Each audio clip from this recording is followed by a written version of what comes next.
Hey guys, Engineer Pat 5290 coming to you with just a few more HO upgrades slash rebuilds. I know the ATSF caboose I showed in an older video, but I thought I would show it again.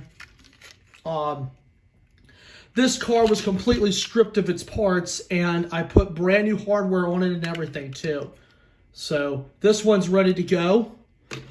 The Union Pacific gondola by Tyco just got metal wheels. Its couplers are in good shape. That will be used on the other loop that I have. The STP car was completely rebuilt.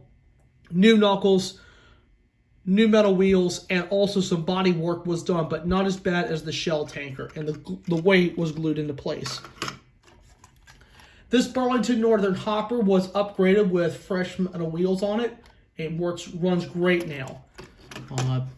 These two were inherited from a friend of mine in the collection that I was received a couple, 3 years back, and I've been working on some of those cars and getting them upgraded. So eventually, some of the older pieces that I have will eventually get metal wheels, and some of them I actually put knuckles on to incorporate some on the other layout as well. So that's why you're seeing some of the older rolling stock with the newer tooling on it. So they're just the current rebuilds I'm working on. I'm working on a couple of other small projects as well.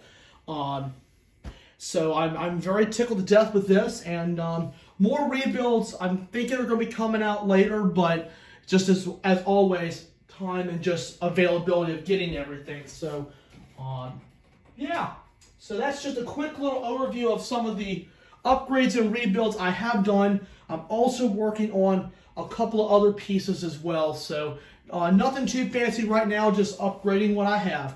Alright guys, I hope you guys enjoyed the video, and I'd like to thank you all so much for watching.